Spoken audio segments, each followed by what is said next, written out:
Bom dia a todos. Para mim é um privilégio estar aqui, mas eu queria lembrar que também é um desafio, tá? Principalmente pela responsabilidade que é falar da palavra do Senhor, transmitir aquilo que Ele preparou para a gente. Isso dá um peso bem grande nos ombros. Então, isso, além de ser um prazer, é também um desafio significativo para mim. Ontem eu estava com o Hugo dando aula e uma das fases lá da aula, a gente estava falando sobre zona de conforto, não é? E aqui não é minha zona de conforto, tá? A zona de conforto é aquela zona onde você está habituado a fazer as suas tarefas, onde você tem as competências necessárias para executar aquela tarefa. Então, essa não é a minha zona de conforto, mas aceitando o desafio do pastor Marcelo, a gente só expande a zona de conforto se expondo alguma coisa diferente, para ver se a gente aprende isso, né? Então, tenham paciência comigo nesses minutos que a gente vai estar conversando aqui sobre a palavra do Senhor, porque eu estou numa fase de aprendizado. Se fosse Jaime Kemp falando, ele diria que eu estou na placa, desculpe, estamos em obra, e para melhor servi-los. Então, nessa área é uma área que ainda estou em construção. O texto que a gente vai conversar hoje é em João, né, dando sequência aí à série de estudos, no capítulo 4, e o pastor, naturalmente, colocou bem pouquinho versículos para mim, não é? 30 versículos. Então, vai ser do 1 ao 30, tá? É uma história muito, muito conhecida de vocês, tá? Que é a história da mulher samaritana. E que, para essa situação que a gente vai estar conversando, eu dei o nome do título para essa mensagem de um encontro especial. Tá? Algo especial ia acontecer, algo especial de várias formas, mas particularmente para aquela mulher e para a comunidade que ela vivia. Então, por isso que eu escolhi esse nome para essa mensagem. Eu dividi ela em três grandes não é o termo, né? Porque apesar de ser 30 versículos, mas em três partes, tá? Que eu queria já dizer para vocês quais foram. Primeiro é o conhecendo a Deus, é Deus se revelando através do Senhor Jesus Cristo nas primeiras fases ali, partes do texto. Depois é a mudança de vida que quando Deus se revela, ela traz. Tá bom? E depois que essa mudança de vida acontece, o impacto que isso gera na comunidade. Então, são esses três pontos que eu gostaria de compartilhar com vocês hoje. Para aqueles que ainda não abriram, lembro João 4, de 1 a 30. E eu vou fazer um pouquinho diferente do que todo mundo está habituado. Geralmente, as pessoas leem um texto inteiro. Eu não, como eu dividi em três porções, a gente vai lendo cada porção e a gente vai conversando sobre cada porção, à medida que os versículos forem passando, até a gente migrar para uma nova, e assim a gente terminar todo o texto dos 30 versículos. Primeiro, eu queria pedir as misericórdias do Senhor, então queria orar, já feita essa pequena introdução, para que vocês entendam e Ele seja misericordioso comigo, para que eu consiga passar aquilo que Ele tem intenção de passar. Pai de amor, é um privilégio estar aqui, Senhor Deus, mas também é uma responsabilidade imensa falar da Tua palavra, daquilo que o Senhor preservou nas Escrituras, para que a gente pudesse estudar e aprender. Ajuda-me, Senhor Deus, a ser veículo bem usado nas Tuas mãos, porque o Senhor já sabe que competências para isso eu não tenho, preciso da Tua capacidade para que essas coisas aconteçam. Prepara, Senhor Deus, os ouvintes, tanto aqui no templo, quanto aqueles que vão ouvir essa mensagem pela internet ou depois assistindo como um vídeo gravado, para que o Senhor continue atuando nos corações dele e, mesmo com as minhas imperfeições, a Tua mensagem chegue de maneira particular em cada coração. Em nome do Senhor Jesus, amém. Bem, antes de a gente começar a ler, eu queria lembrar que é um encontro de um judeu com uma samaritana. E quem é o judeu? A gente já está bem habituado a falar sobre ele, né, no nosso dia a dia, como é que eles viviam, como é que eles pensavam. Mas a gente, às vezes, pouco fala dos samaritanos e como eles viviam, o que eles pensavam. A única coisa que a gente tem como referência, muitas vezes, é que ele era um povo que, de alguma maneira, estava misturado com outros povos e eles eram, vou colocar entre aspas, impuros. Ok? Esse aí era uma visão. Mas como é que eles enxergavam os judeus? Olhando lá, eu, samaritano, olhando para os judeus, como é que eles me enxergavam? Tá? Como é que eles viam os judeus? Para eles, os judeus eram aqueles que tinham abandonado a fé primeira. Porque lá, na área que eles viviam, era onde estava o poço de Jacó, onde as grandes coisas aconteceram, onde os ossos de José foram enterrados. Então, para eles, ali era o lugar certo. Não tinha por que ser em Jerusalém. Então, já daí, vocês já percebem que havia um conflito. Houve também a construção de um templo lá na cidade de Siquém, e por cerca de 420 anos antes de Jesus Cristo, e no ano 180 anos de Cristo, os judeus foram lá e derrubaram. E então, eles tinham uma rixa de verdade, porque assim eles acreditavam que era lá. E isso era uma afronta, eles foram lá e destruíram o lugar de culto deles. Outro ponto interessante que a gente precisa ter na cabeça para poder seguir com o texto é que eles, os samaritanos, eles só admitiam que a Bíblia era composta naquele momento do Velho Testamento somente o Pentateuco. Isso já limitava a compreensão deles de tudo que era revelado sobre o Messias. Dito essas coisas, assim, por que da rixa e por eles não terem acesso à integridade de todos os livros do Velho Testamento, isso dificultava o entendimento deles sobre o que iria acontecer, no caso aqui, o que já estava acontecendo, porque o Messias já estava entre eles, e isso trazia alguma animosidade. Vamos lá para o texto.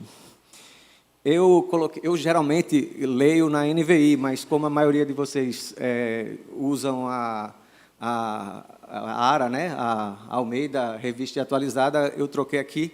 Então, se de vez em quando vocês ouvirem um pouquinho diferente, é porque eu fiz as minhas anotações todas na NVI.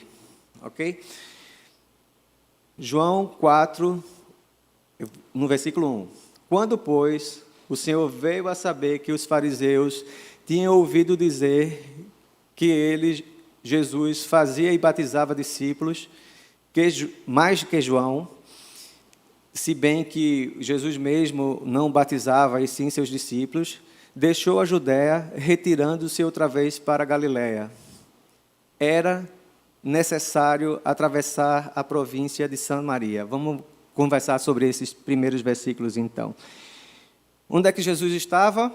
Estava na Judéia, e ele, a fama de Jesus, assim, os feitos que Jesus realizava começaram a serem divulgados. A gente viu até, inclusive, alguma estranheza e competição entre os discípulos de João Batista versus Jesus, e que não era necessário, os dois fariam a mesma coisa, né, que era apregoar as boas novas do Evangelho. Mas isso também incomodava os fariseus. E Jesus, nesse momento, ele prefere não confrontar aqueles que estavam no clero, nas autoridades religiosas, nesse momento.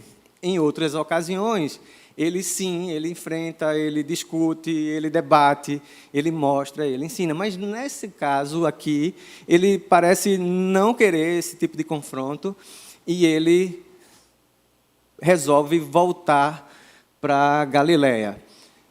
Só no mapa é mais ou menos assim. A Galiléia está aqui em cima, Samaria e a Judéia. Então, como ele estava na Judéia, e do lado direito do mapa tem o Rio Jordão. Como era tradicionalmente que as coisas aconteciam? Para não passar em Samaria, o bom judeu, o que é que ele fazia? Atravessava o Rio Jordão, caminhava ao largo de Samaria. Quando chegasse na Galiléia, ele atravessava novamente o Rio Jordão para a Galiléia, e vice-versa. Esse era o caminho tradicional que eles faziam. Por que eles faziam isso? Primeiro, porque eles não queriam se contaminar passando pelo território de Samaria, mas também porque a animosidade também não era só de pensamento, mas também política e, às vezes, física. Então, era perigoso para um judeu passar por aquilo. Mas, olha um detalhe importante. No versículo 4, tem dizendo assim: e era-lhe necessário atravessar a província de Samaria. Se é necessário, é porque é preciso fazer aquilo. Não é? É preciso, aquilo ali tem que ser feito. Mas não era o normal que era feito. Então, o que é que Deus queria revelar aqui? Jesus tinha um propósito real em ir para Samaria. E parece que era para fazer esse encontro especial, e a gente vai poder conversar um pouquinho mais sobre isso, para dizer que, realmente que ele tinha uma intenção real de passar por ali. Observe, não há nenhum relato que se ele tinha alguma agenda na Galiléia. O pano de fundo, ele prefere sair porque ele não queria confrontar as autoridades religiosas naquele momento, mas não parece que ele precisava chegar em Samaria rapidamente. Não está dito isso. Pode ser até que sim, mas não está dito. Mas uma coisa é dita: era necessário passar por Samaria. E nisso, ele ganharia 3 dias. Então, muita gente, às vezes, pensa o seguinte, assim, então ele tinha uma agenda urgente lá, em vez dele passar 6 dias contornando Samaria, né, até chegar na Galiléia, ele vai passar rapidamente ali, porque ele economizaria aí 3 dias de percurso. Mas o texto não deixa claro nenhum tipo de agenda, nenhum tipo de urgência que fosse necessário essa caminhada para lá, por esse caminho, necessariamente. Mas ele segue, e vamos seguir aqui no texto. Chegou, pois, no versículo 5, a uma cidade samaritana chamada Sicar, perto das terras de Jacó, dera a seu filho, José. Ali estava a fonte de Jacó. Cansado da viagem, senta-se Jesus junto à fonte, por volta da hora sexta. Na NVI diz por volta do meio-dia. E ele estava cansado, e ele senta. Ok? O que eu queria falar aqui para contextualizar um pouquinho vocês, Siquém, tem uma dúvida daí. Sicar era uma província menor ao redor, tipo Grande Recife, né? Aquelas cidadezinhas satélites por volta de Sicar, de Siquém, ou era a própria Siquém? Há dúvidas sobre isso, se ele está falando que Siquém, que era a grande cidade, era também chamada de Sicar, ou se Sicar era um vilarejo no entorno de Siquém. O fato é que Sicar era o lugar onde o poço de Jacó estava. Quando Jesus, cansado, senta, ele senta à beira desse poço. Ok? Ele fica ali na beira desse poço. Observaram que até aqui não se fala da mulher samaritana? Jesus para e senta ali, intencionalmente. Se ele estava cansado, será que ele só ficou cansado ali ou ele estava cansado antes? Será que mesmo cansado ele não poderia se esforçar um pouco mais e passar da cidade e ficar num lugar mais remoto para que as pessoas não o vissem, já que os samaritanos e os judeus não se davam bem historicamente? Por que ele sentou ali? Por que ele tinha que passar por Samaria? Porque a graça ia invadir Samaria.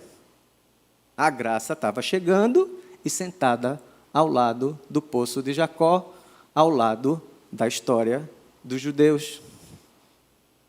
Concorda? Porque, lembre-se, a gente, nessa fase da história, a gente tem três territórios distintos, né? 3 faixas distintas, mas antes era um único povo. Era uma única nação, era o povo escolhido por Deus. Mas, por divergências e pecado humano, tudo aconteceu, e aconteceu a separação, mas Jesus estava sentado à beira do poço.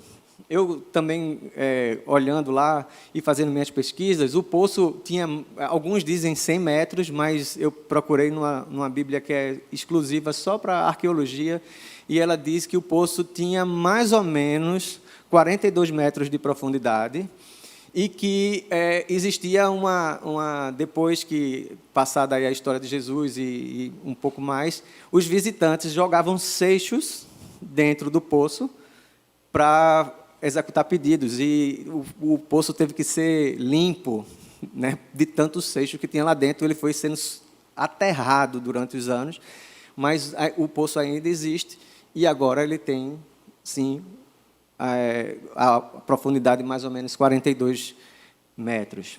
Eu queria comparar esse poço, falar um pouquinho desse poço, porque eu vou comparar com ele depois, né? O que é que acontece no poço? Você cava o poço e a água está lá embaixo. Você precisa de algum tipo de instrumento, alguma estratégia para buscar a água lá embaixo. A água não jorra, ela não sobe. A água está lá no fundo. Não é? Não é isso? Então, e assim, o poço era algo super importante. Para quem conhece aquela região por fotografias ou de ouvir falar, ou até de ter visitado, sabe que é uma região muito parecida com o sertão da gente. Não tem água. Na verdade, até mais dura do que o nosso sertão, né? Porque tem áreas lá que são realmente desérticas. Então, é mais duro. Então, assim, ter um poço perto de onde se morava era um privilégio. Não existia, porque a gente está tão acostumado com as nossas comodidades do dia a dia que pensa que a vida era fácil, né? Assim, se abre a torneira, tem água. Né? E ainda reclama quando a gente precisa fazer racionamento d'água. Agora, imagina você não ter água hora nenhuma. Entenda a importância desse poço para a vida daquelas pessoas. E, aliado a isso, ainda tinha um outro detalhe. O poço, quem fez o poço? Para eles, aquilo era um lugar super importante. Eu estou fazendo essa referência porque, quando a gente vai lendo mais um pouco no texto, fica mais claro isso que a gente está discutindo agora. Tá bom?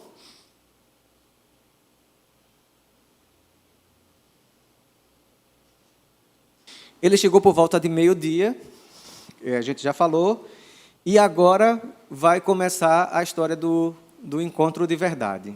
Tá bom? Nisto veio uma mulher, versículo 7, nisto veio uma mulher samaritana tirar água. Disse-lhe Jesus, dai-me de beber. Uma nota importante aqui, no versículo 8. Pois os seus discípulos tinham ido à cidade comprar alimentos. Era um encontro, e era um encontro pessoal. Jesus estava esperando a mulher samaritana naquele lugar. Não sei se vocês conseguem perceber do jeito que eu percebo. Ele estava na Galiléia, estava em Judá, volta para Samaria, para no posto e manda os discípulos comprar comida. Há alguns estudiosos que falam que João estava lá. Tá? João estava lá vendo as coisas acontecerem. Porque há tradição também que, quando a pessoa era testemunha ocular, ela não falava dela mesma, ela só relatava os fatos como testemunha ocular, mas ela não falava dela mesma. Mas muitos outros acreditam que ele não estava lá também. Tá? São duas correntes diferentes, e que manda todo mundo ir comprar comida. Eu acho que essa, na minha visão, essa é uma questão de escolha, eu acho essa visão mais apropriada, porque quando a gente vai ver lá no fim, os discípulos chegam e vão questionar assim, por que essa mulher está aí? Por que ele está conversando com ela? Então, parece que essa assim, é minha visão, eu acho que essa é a visão. Tá, mas não tem problema nenhum de aceitar também que João estava lá e foi testemunha ocular e estava relatando exatamente o que tinha visto. Um encontro pessoal, um encontro especial. A graça tinha intenção de alcançar alguém. Esse alguém estava chegando. E esse alguém vai começar a interagir com o Senhor da graça. Sendo que ela não sabia quem era o Senhor da graça, ela não sabia como é que a graça estava sendo revelada, ela não sabia nada, ela só sabia das necessidades básicas dela. E qual era a necessidade básica dela? Buscar água, todos os dias, ou várias vezes ao dia, para poder ter água suficiente para ser estocada. Também se fala muito, e eu não quero dar enfoque de jeito nenhum nisso, porque esse, para mim, não é o ponto central do texto, é que alguns dizem que ela estava naquela hora porque não era uma hora que as pessoas iam usualmente ao poço. E, com isso, como ela teve 5 maridos e o atual não era dela, às vezes a gente questiona a conduta da mulher, mas a gente não está falando sobre essa conduta, a gente está falando da graça chegando de maneira particular a uma pessoa. Tá? A gente está falando disso. Mas uma coisa que a gente também tem que lembrar é que em Êxodo, por exemplo, 2, de 15 a 17, Moisés ajuda um grupo de mulheres, porque ela vai dar água aos animais, e os homens querem tirar elas de lá para que eles sejam atendidos primeiro. E ele vai lá e toma a frente e diz assim, não, elas vão beber. Sabe que hora era? Curiosamente, também era meio-dia. Era meio-dia também. Então, assim, o que aconteceu para que ela estivesse lá de meio-dia? O cântaro furou? Ela bateu e derrubou a água?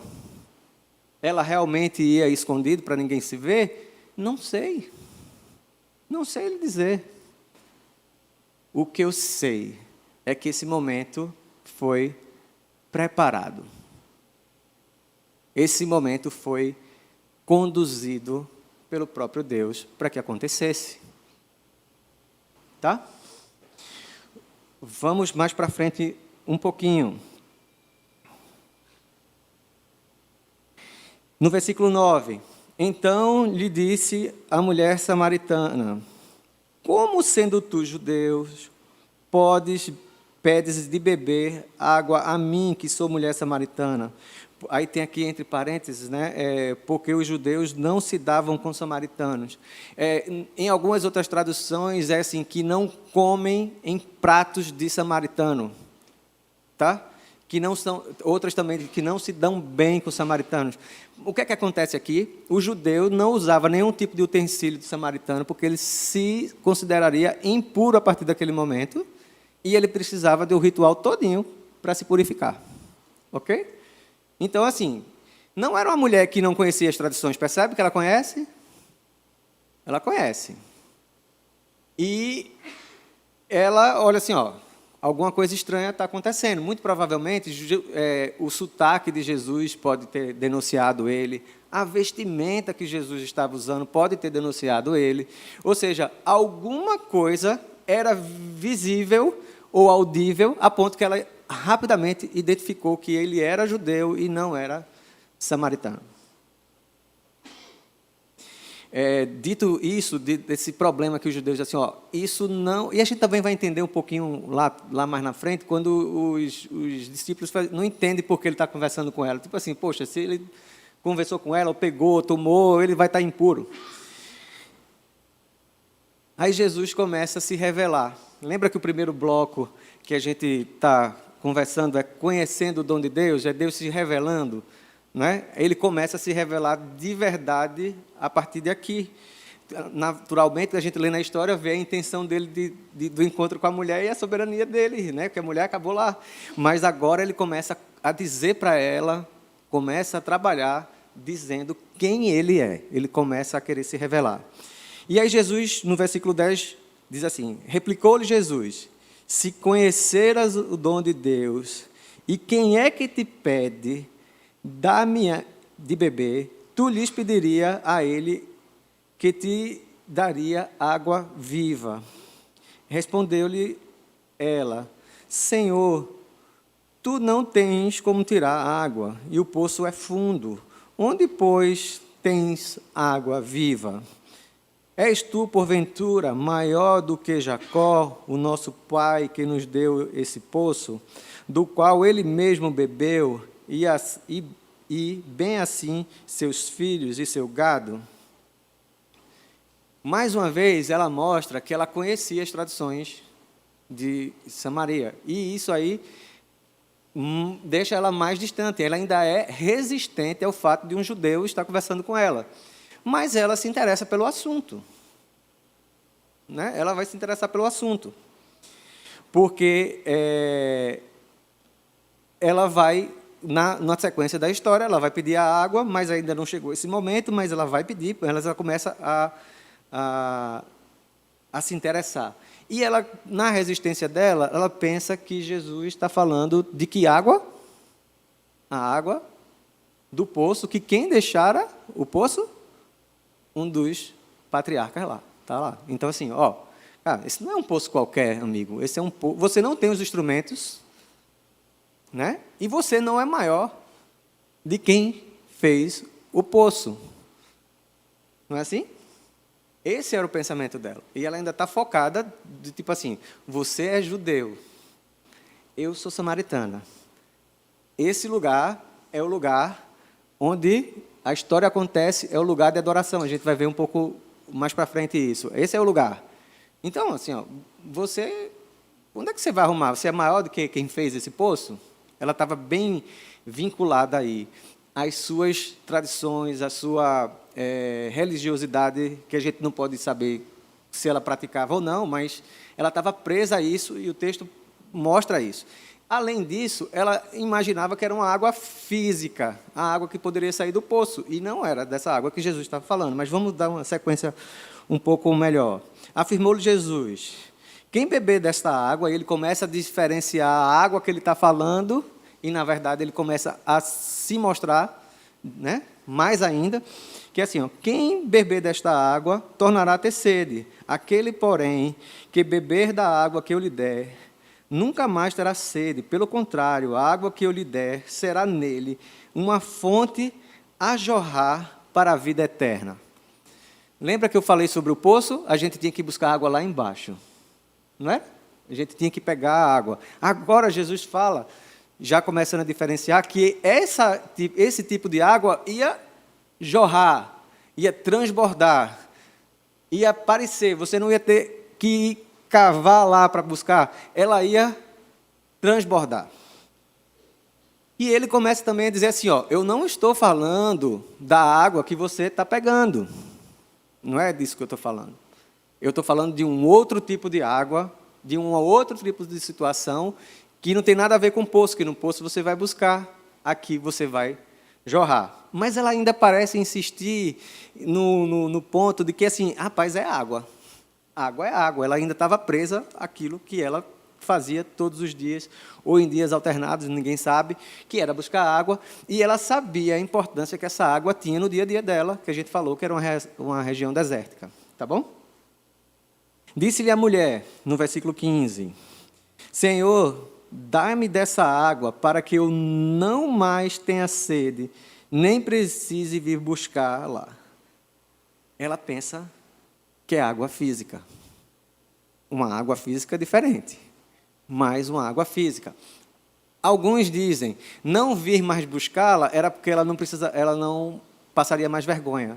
Não está dito isso no texto. O que ela está, talvez, o que ela tiver, também uma possibilidade, talvez ela dissesse assim, eu não vou ter mais o trabalho de vir aqui buscar. Era como se a gente, naquela época, oferecesse para ela água encanada na porta da casa dela. Ela abriria a torneira e a água estava lá. Né? Nossa, que fantástico! Uma coisa que para a gente é nada, mas para ela, assim, nossa, eu não preciso ir, não preciso gastar tempo indo lá buscar essa água no sol quente ou no sol mais frio, não pouco importa. Outra coisa também que eu desafio vocês a pensarem um pouco sobre esse horário, né, de meio-dia, era verão ou inverno? Estava quente ou estava frio? Ninguém sabe. Ninguém sabe. Ninguém sabe. Tá? Então, assim, o fato é que, assim, devia ter dificuldade no frio, para ir buscar água, e no calor mais ainda, né? No calor mais ainda. Então, ela queria que a água, que ela não tivesse mais sede. O fato é esse, se o senhor me der essa água daí, legal, eu não vou precisar vir mais buscar aqui. Aí Jesus pega e vai tratar. Lembra que eu encontro o pessoal? Jesus vai tratar agora de um outro ponto e a gente vai começar o segundo bloco. Até aqui a gente falou de Jesus começando a se revelar, a gente fez uma contextualização histórica, mais ou menos, do que aconteceu, e agora, até aí, ele já vai se revelar, naturalmente, ainda ele vai mostrar quem é de fato, mas ele já faz toda a introdução aqui, mas ele vai tratar um problema na mulher, que eu chamo aqui, que é a mudança de vida. Não há encontro verdadeiro com o Senhor Jesus Cristo que não implique em mudança de vida, que não mude sua história, suas atitudes, a forma de você agir. Muda, e Jesus confronta ela. E também Jesus parece ter a intenção de dizer assim, ó, ela ainda está pensando que é água. E eu estou falando de mim. Então, eu vou mostrar para ela que eu sei muito mais do que ela imagina, porque eu sou o Messias. Ele ainda vai dizer isso, mas eu sou o Messias. Tá? E ele pega e faz assim, repentinamente, ele muda de assunto. Repentinamente, inclusive, vem uma sequência e ele pergunta, assim, né? Jesus disse-lhe, vai, chama teu marido e vem cá. Que pergunta é essa? O que é que isso tem a ver com o poço, com a água? Com a água que jorrava? Ele faz uma pergunta completamente diferente. Lembra que a mulher não sabia quem ele era? Quando a gente está lendo o texto, a gente sabe que Jesus está tratando algo que precisava ser tratado na vida da mulher, mas ela não sabe. Então, para ela, fez, por que ele está perguntando isso? O que é que isso tem a ver? Aí, ela, ao que lhe respondeu a mulher, não tenho marido. Replicou-lhe Jesus, bem disseste, não tenho marido, porque 5 maridos já tivestes, e este que agora tens não é teu marido. Isto disseste com verdade. Jesus conhecia a mulher? A mulher conhecia Jesus? Não. Era a primeira interação deles? Era. Jesus já disse que ele estava ali para oferecer algo diferente para ela, que não era aquela água que ela estava ali. Estava sendo construído isso. E ela pega, e ele agora mostra uma face que ela não conhece. E ela imediatamente reconhece. Olha aqui, ó, no versículo 19. Senhor, disse-lhe a mulher, vejo que és profeta. Quando ela percebe que Jesus fala de coisas que ela não tinha comentado, que ela não conhecia Jesus, ela fez, opa, esse é diferente. Uma pergunta que parece que não tem sentido no meio do texto, revela para a mulher que é diferente. E o assunto vai ser trocado.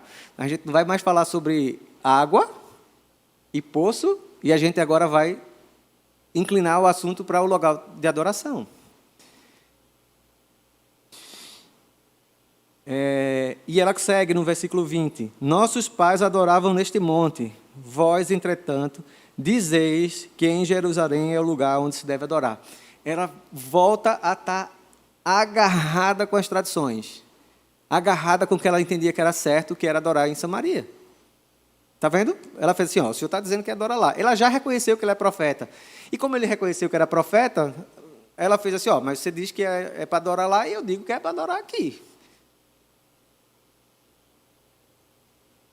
Aí, Jesus diz quem ele é, tá? É muito bonito. Mulher, podes crer-me que a hora vem quando nem neste monte, nem em Jerusalém adorarás o Pai. Vós adorais o que não conheceis, nós adoramos o que conhecemos, porque a salvação vem dos judeus. Ou seja, Jesus mostra para ela de onde é que vem a salvação.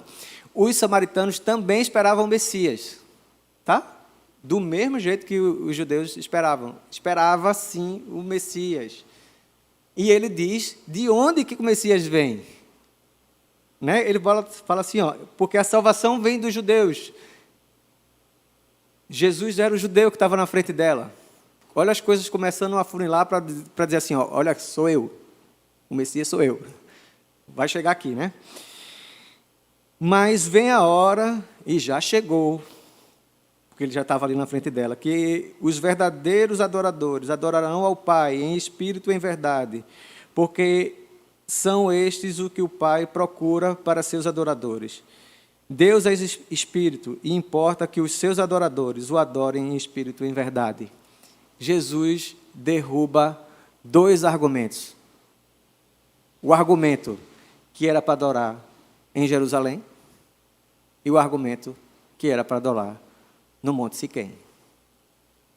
Gerizim, né? Desculpe, lá na cidade de Siquém. Acabou. Não era aqui nem lá. Mas é aqueles que adoram o Espírito em verdade. Pouco importa onde esteja. E eu acho isso aqui muito legal. Outra barreira começa a ser destruída. Qual é a barreira? A salvação é para quem? Para os judeus. Os discípulos eram o quê? Judeus. E ele está dizendo para elas, como judeu, não é aqui nem lá. Não é aqui nem lá. A salvação é para todos que forem alcançados pela graça do Senhor. Pouco importa se é preto ou amarelo, ou branco ou mulato, se mora no Brasil ou na Austrália, em Jerusalém ou em Paris. Pouco importa. E que bom que esse encontro aconteceu, porque não foi outra pessoa, senão o próprio Jesus, no lugar hostil, onde não se dava bem, e ele mesmo, em pessoa, foi pregar a boa nova. Ele mesmo. Não mandou ninguém, não. Foi ele que estava lá. O próprio Messias dá o exemplo para a gente. Ele mesmo indo lá e pregando para um povo diferente do que era o judeu. Porque se ele seguisse também as tradições do mesmo jeito que ela estava pegada às tradições do povo de Samaria, olha lá o que ia ser, ele ia dizer que era lá. Mas não é. Mas não é. E aí, aquilo que eu falei que os samaritanos esperavam o Messias é revelado aqui. Ela era uma pessoa que conhecia. Era uma pessoa que conhecia as coisas. Ela fala assim, ó, eu sei, respondeu a mulher, que há de vir o Messias, chamado Cristo. Quando ele vier, nos anunciará todas as coisas. E na versão NVI, ele nos responderá todas as perguntas, ou todas as questões. Tá certo? Ele vai responder tudo. Isso que a gente está conversando aqui, ele vai responder. Ela estava esperando isso, sendo que a resposta estava na frente dela. Já estava ali, gente. Olha que legal. E sabe por que ela não entendia? Porque ela só tinha acesso aos 5 primeiros livros do Velho Testamento. Ela não conseguia entender todo o resto, porque ela só estava limitada naquela porção. Então, para ela, as coisas deveriam acontecer ali pela tradição, ela não tinha a revelação completa e não sabia o que estava acontecendo, não tinha internet, WhatsApp, essas coisas todas, né? Também não tinha fake news, não tinha nada disso.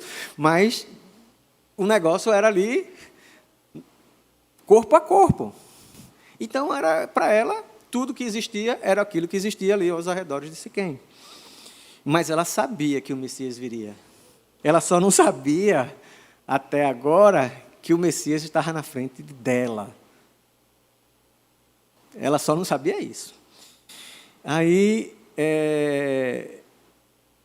disse-lhe Jesus, eu o sou, eu quem falo contigo. Arrepia. Ela assim, ó, agora você está entendendo a história da água? Agora você está entendendo por que o local de adoração não é aqui nem lá? Agora você está entendendo por que o Pai procura adoradores que adorem em espírito e em verdade? Você está entendendo que a salvação não veio só para um punhado de pessoas restrita a uma única nação, mas é graça de Deus para todas as nações? Interessante, né? Ele faz, eu estou aqui, na sua frente. E aí vem a última parte, que é a parte do impacto na vida, o impacto da boa nova na vida das pessoas. Tá? e também está relacionado a uma fonte que jorra água viva. Água viva, as boas notícias, as boas novas do Evangelho jorrando e saindo. Curiosidade, né? Neste ponto chegaram os seus discípulos e se admiraram de que estivesse falando com a mulher. Porque ele se admirava, porque ela era samaritana, por tudo aquilo que a gente já falou.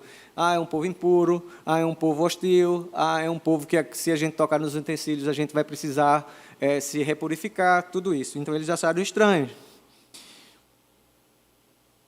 Todavia, nenhum lhe disse, que perguntas? Ou, por que falas com ela? Todo mundo ficou calado.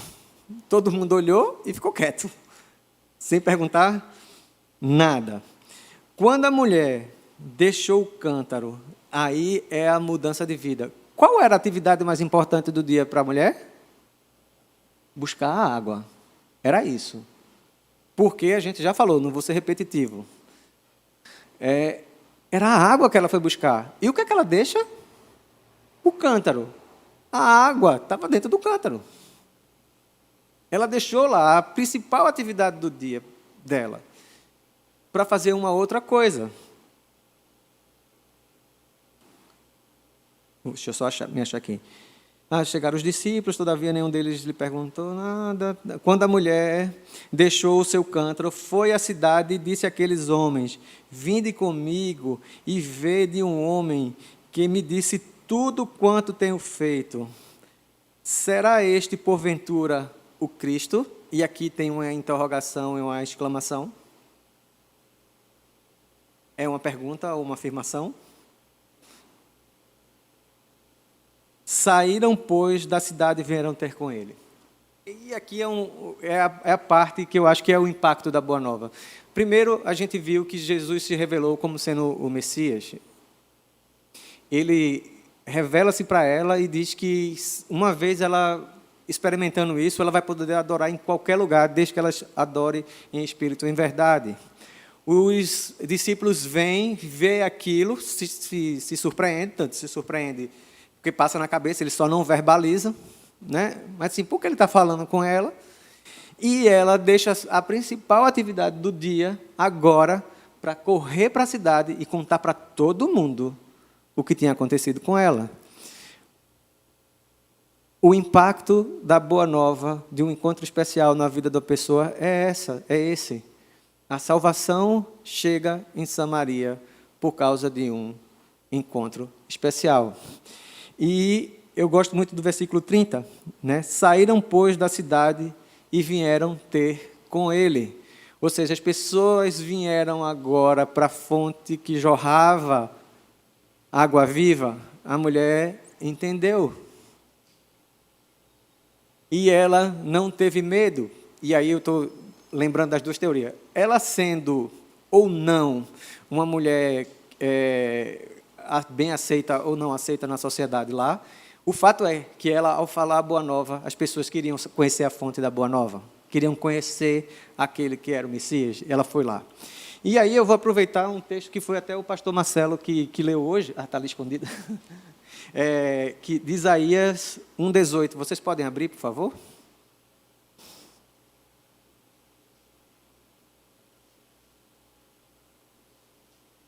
Se puderem ler. Quer dizer, primeiro se acharam, né?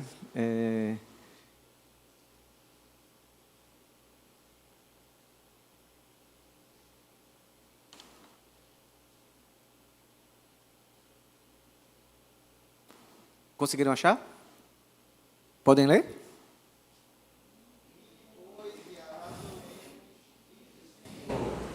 Ainda que os nossos pecados sejam como a escarlata, eles se tornarão brancos como a neve. Ainda que sejam vermelhos como o carmesim, se tornarão como a lã. Eu acho que foi por acaso, eu não sabia que ele ia colocar isso, mas quando eu ouvi ele falando, eu digo, cara, é exatamente o que eu queria, é a conclusão do que eu quero dizer. Olha, pouco importa se você é judeu ou samaritano, pouco importa o tamanho do seu pecado, pouco importa de onde você veio, o que você pensa. Uma vez que você se encontra com Jesus e você conhece a sua verdade profundamente e é impactado por ela, rios de água viva fluirão de você e seu pecado vai ser perdoado. Simples assim. Essa é a história de uma mulher que foi alcançada pela graça do Senhor intencionalmente. E que isso não depende da gente, percebe? A gente falou tanto dos solas, e assim, é só a graça, porque foi Jesus que programou aquilo, ele foi lá e fez. Ele fez de caso pensado, como fez com a gente em algum momento. O que a gente também precisa aprender com a mulher samaritana é que se isso aconteceu com a gente também tem que deixar... Ela vai precisar voltar no poço várias vezes para pegar água. Mas a gente precisa dar uma prioridade para o Evangelho e aquilo que transformou nas nossas vidas. Então, a gente precisa também ser uma fonte de água viva. Então, a gente precisa dar conta das nossas atividades do dia a dia. Sim, a gente precisa trabalhar, a gente precisa estudar, a gente precisa atender as pessoas, a gente precisa ser cortês, a gente vai se aperrear. Mas a única coisa que a gente não pode deixar de ser é fonte de água viva. Nem que, de algum momento, a gente pegue e pare tudo que está fazendo, larga o cântaro, no caso dela, e vá dizer para todo mundo aquilo que é importante, que está mudando sua vida. E aí eu fico feliz, porque a gente está no meio da pandemia, a gente está cada vez indo mais longe na internet. Mas, ao mesmo tempo, em algum momento, eu me entristeço, porque eu queria ver o banco cheio. Eu, numa reunião com o pastor Marcelo e o conselho, eu falei de um caso, e como é um caso particular, eu posso falar para vocês, não tem problema nenhum, que eu me preocupo muito com as transmissões do culto. Eu acho fantástico e um instrumento de pregação maravilhoso. E a gente tem que continuar, a gente tem que se aperfeiçoar, porque rios de água viva correm por causa disso. Mas isso não pode ser o fim em si mesmo, para que a gente não venha mais congregar aqui, na comunidade dos santos, aqui dentro da igreja. A gente tem que se manter aquecido. Tem que se manter aquecido, e o local para a gente se manter aquecido é aqui. O local para que a gente possa compartilhar a palavra de Deus de uma maneira coletiva é aqui. Eu sinto muito falta da escola dominical. Que bom que a gente pode fazer a transmissão, mas eu sinto falta da minha sala. Eu sinto falta de sentar lá e escutar Mateus falando. Eu sinto falta de escutar Rosa falando. Eu sinto falta de escutar Marcel falando. Sinto muita falta. Eu sinto falta dos comentários que as pessoas fazem. Sabe por quê? Porque delas correm rios de água viva. Elas me ensinam. Elas me fazem refletir. E, às vezes, só para a gente terminar, a gente não está deixando nem o que é cômodo e fácil para a gente, para ser fonte de água viva. Imagina se a gente vai deixar o cântaro. Imagina. Às vezes, o conforto de estar no meu sofá de casa é maior do que eu vim para a igreja. Eu não estou dizendo que a salvação está dentro da igreja, eu estou falando da gente viver em comunidade, de crescer um com os outros, é disso que eu estou falando. Porque o Evangelho está sendo espalhado pela internet, e vai ser, e a gente vai ter esse protagonismo, mas eu estou sentindo falta disso. Se a gente não sai do sofá, imagina se a gente larga o cântaro. Curiosamente, em algumas oportunidades, nesses últimos feriados que passaram, a gente assiste os cultos sempre, é uma atividade tipo assim, eu estou na igreja, tá? Ok? Então, eu estou na igreja, liga a televisão e eu estou na igreja, não adianta, eu estou na igreja. A gente já liga, pode estar assistindo, eu gosto de futebol americano, por causa dos meninos, né? Aí eu desligo e vou assistir o culto e tal. Mas sabe o que me incomodou, e foi essa preocupação que eu levei para o pastor? É assim, cara... Aqui está todo mundo no feriado, pode ouvir o culto, e sabe o que aconteceu? Só ficou a minha família, todo mundo levantou e saiu. Eu digo, será que isso só acontece comigo? Será que essa pandemia está afetando coisas importantes na vida da gente? Ou só afetou dinheiro, emprego e ou afetou algo mais? Essa é uma preocupação que eu tenho, tá? Uma preocupação real. Que a gente precisa ser fonte de água viva, e a mulher entendeu, deixou seu cântaro, deixou aquilo que era a atividade do dia dela, para contar para todo mundo o que estava acontecendo. Pouco importa se estava frio ou quente, o fato é que era meio-dia, né, para aqueles que acreditavam que estava quente, era meio-dia, ela conversou com Jesus, a gente não sabe que horas ela saiu de lá. Né? Vamos lá imaginar que ela tenha saído ali 1h da tarde, 1h30, que ela tenha chegado na cidade que volta é 3, a hora nona, a pior hora lá do negócio, é a pior, mais quente de todas. E estava todo mundo lá. E a gente não sai do sofá. A gente não sai do sofá. Complicado. Então, vai aqui meu apelo carinhoso, gente. Vem para cá, vem para cá. Vamos mostrar que isso aqui, viver em comunidade cristã, é importante. É importante que os nossos governantes entendam isso, que isso é importante para a gente. Porque se a gente não mostrar que isso é importante para a gente, eles não vão fazer nada. Eles vão deixar do jeito que está. Mas na hora que eles perceberem que a gente está aqui, que a gente está cultuando, que a gente quer voltar às nossas atividades, que a gente quer ser fonte de água viva, não um poço lá embaixo, em que as pessoas têm que ir lá procurar água, mas a gente quer estar daqui falando para o mundo, quando eles perceberem isso, talvez mude alguma coisa. Talvez mude alguma coisa. Eu vou terminar orando para que a gente possa passar para as outras fases aí do culto. Pai de amor,